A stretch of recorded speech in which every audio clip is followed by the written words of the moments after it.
Pujadas écarté du 20h, William Lémergie a bien failli quitter Télématin cette semaine. Est-ce la fin d'une époque? Le renouvellement, c'est pour maintenant, finalement, c'est un peu la question qu'on peut se poser, Eric. Oui, mais quelle brutalité dans la méthode. C'est ça qu'on peut reprocher à Delphine Ernotte, de finalement montrer une fois de plus, c'est pas la première, qu'il y a une méthode brutale, sans explication, puisque David Pujadas fait de l'audience. Ouais. Donc c'est là où on ne comprend pas la décision de la patronne. Et en même temps, quand Delphine Ernotte est arrivée à France Télé, elle a dit qu'elle voulait faire du renouvellement. Ouais, exactement, mais le timing est très mal choisi parce que c'est arrivé au moment où les ministres étaient nommés par le Premier ministre. Donc là, niveau timing, c'est terrible parce que beaucoup pensent qu'Emmanuel Macron est derrière cette décision. À titre personnel, je ne pense pas.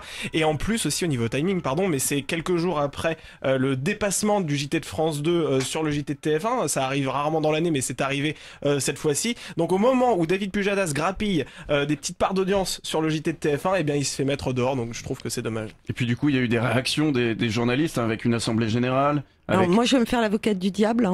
Ça fait 15 ans. C'est vraiment une bonne idée que ça change un peu de visage. C'est vrai que on peut se dire aussi que le renouvellement était nécessaire. David Pujadas, au bout d'un moment, il peut pas incarner le JT pendant 30 ans. Enfin, on est en France quand même. On est dans un pays où on a quand même eu PPDA pendant combien de temps aussi. Ouais, c'était une autre époque. C'était une autre chaîne aussi. Mais c'est bon, 25 ans, je crois, non? C'était pas ça. Et on a toujours Jean-Pierre Pernaut. Ouais, mais alors lui, c'est un repère. Tom Villa, vous êtes attaché justement à certains présentateurs comme David Pujadas? Je suis un peu mitigé, c'est un peu double tranchant. Oui, on dit ça fait 16 ans, donc on peut changer au bout de 16 ans, et en même temps, il est, je sais pas quel âge il a, David Pujadas, mais il a quoi, 50, 55? Oui, il est encore jeune. Donc voilà, 52, je pense, 53. Il a encore, je suis sûr, plein de choses à faire, donc je suis un peu mitigé, mais effectivement, les méthodes, je trouve ça toujours compliqué de devoir l'annoncer dans la précipitation, c'est jamais simple. Vous voulez dire qu'il y avait d'autres personnes à dégager avant lui, comme Michel Drucker, par exemple? Non, jamais de la vie. Non, jamais on touchera à Michel. Jamais. D'ailleurs, Michel Drucker sera toujours sur France Télévisions la saison prochaine, ça a été. Mais c'est Molière, en fait, il mourra sur son fauteuil, c'est comme Molière. Michel Drucker. Sur son canapé. On embrasse très fort Michel Drucker. Non, mais voilà, on l'embrasse. Sur ce que disait Damien, il avait été approché par Canal+ pour l'Access. Voilà, c'est une info de Damien Canidias. Exactement.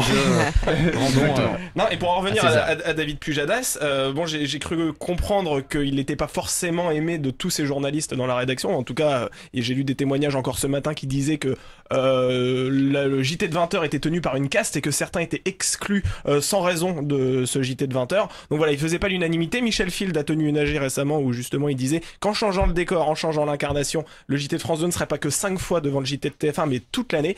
Moi je suis moins sûr parce que c'est pas en changeant tout brutalement qu'on va réussir à faire une audience extraordinaire. Eric Flux. Le choix d'Anne-Sophie Lapix est un bon choix, il me semble. Ouais. Voilà, en dehors de la méthode que j'ai critiquée tout à l'heure, Anne-Sophie Lapix, c'est qui avait déjà animé des JT d'ailleurs sur TF1. C'est vrai que c'est une femme, c'est une qualité que Delphine Ernotte veut mettre en avant visiblement, mais en tout cas une grande professionnelle et qui sera à mon avis un très bon. Ça fera le jeu des chaises musicales en tout cas, puisqu'Anne-Sophie Lapix anime actuellement C'est à vous, donc elle sera remplacée forcément sur C'est à vous. Tout ça est plutôt profitable en tout cas d'avoir des nouveaux visages en télé, Tom Villa, non? Oui, c'est quoi la question précisément? Parce qu'il y aura beaucoup moins de bouffe sur le plateau du 20h qu'à C'est à vous, ça je peux vous confirmer. Non, la question c'est qu'au bout d'un moment il faut faire de la place aux jeunes, et vous êtes jeune par exemple. Ouais, mais non, je suis pas pour le jeunisme systématique. On peut faire du jeunisme, mais qui on va mettre à la place, c'est ça aussi. Enfin, c'est pas méchant. J'aime beaucoup Anne-Sophie Lapix. Enfin, elle a pas 22 ans, Anne-Sophie Lapix. Ah non, mais il est pas question de dégager Anne-Sophie Lapix là. Non, mais du coup de remplacer Pujadas par Anne-Sophie Lapix, c'est un très bon choix professionnel. Après, c'est pas rajeunir non plus littéralement l'antenne. Ouais, et pour rejoindre ce que disait Tom Villa, c'est-à-dire que le jeunisme, il est efficace à partir du moment où on améliore quelque chose. Là, on s'attaque à un pilier de la chaîne qui continue à bien fonctionner. 5 millions de téléspectateurs tous les soirs, c'est pas rien. Et quand on sait que les après-midi de France 2 fonctionnent beaucoup moins bien, c'est dommage de s'attaquer à quelque chose qui fonctionne. Et puis l'âge moyen des téléspectateurs en télé ne cesse d'évoluer. Absolument. Et pourtant, l'offre télévisuelle est toujours dirigée vers les jeunes. C'est un peu le paradoxe. Voilà. William Lémergie également, cette semaine. Ans, William Lémergie à la tête de Télématin. On a cru pendant un temps qu'il allait basculer. Ça faillit être la bonne nouvelle de la sur semaine. C8. Vous l'aimez pas, William Lémergie? Non, mais 30 ans, voilà. Ouais, 30 ans. 30 ans à la tête de Télématin.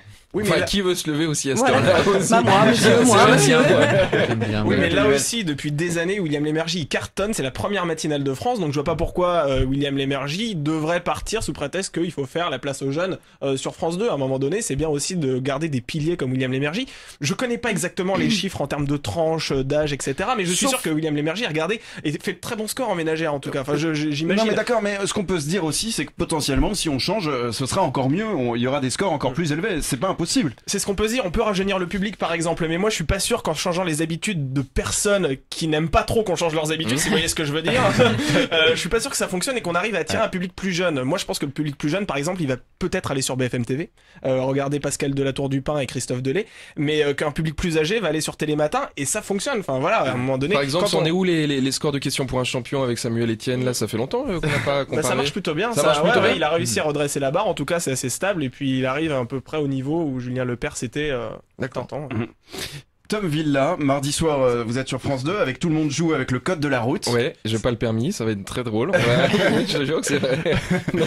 C'est quoi le concept en fait? Vous allez tenter justement de passer le code? Là, ouais, je crois que c'est ça. Le concept, c'est animé par Nagui et Bruno Guillon. Et oui, on est plusieurs à essayer de.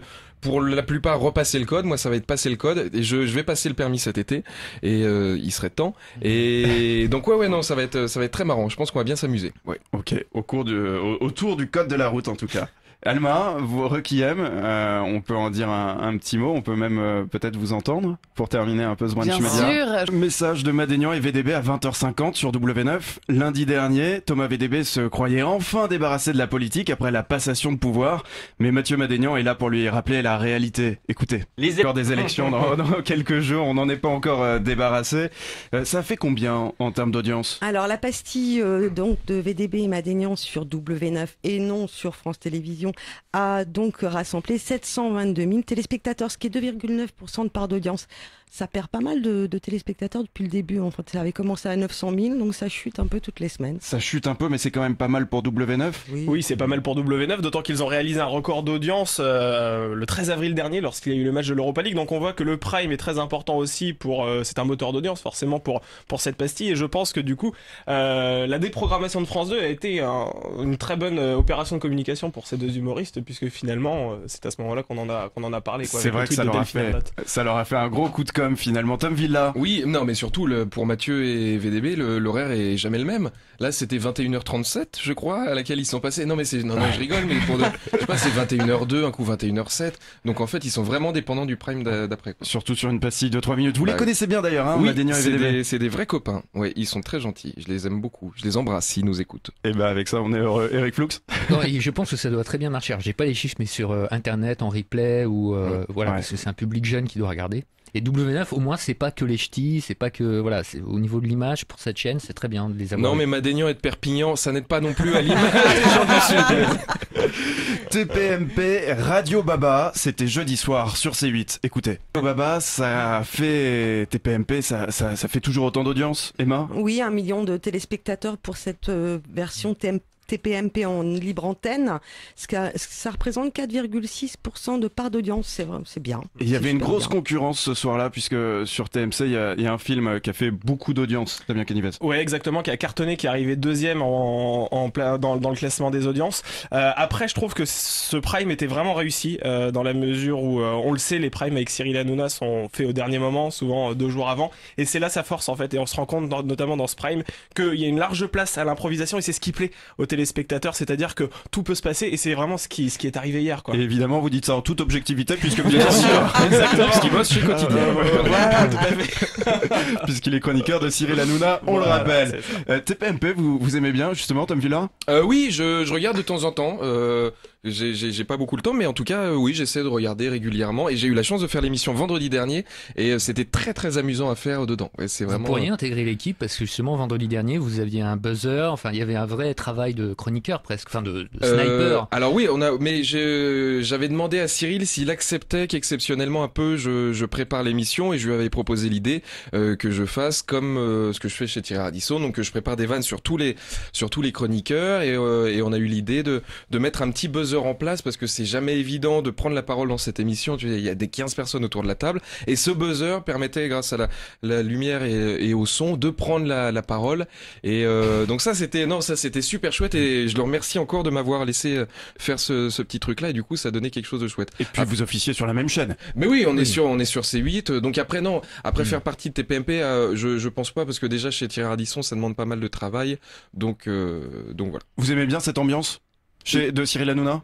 Ah oui, moi j'aime bien, oui, vraiment, c'était très très agréable à faire. Il y a 200 personnes. En fait, là, j'ai retrouvé un peu le truc de la scène et d'avoir un public qui se marque, applaudit et tout. C'est vrai qu'il y a beaucoup de public maintenant chez Hanouna. Mercredi, c'était la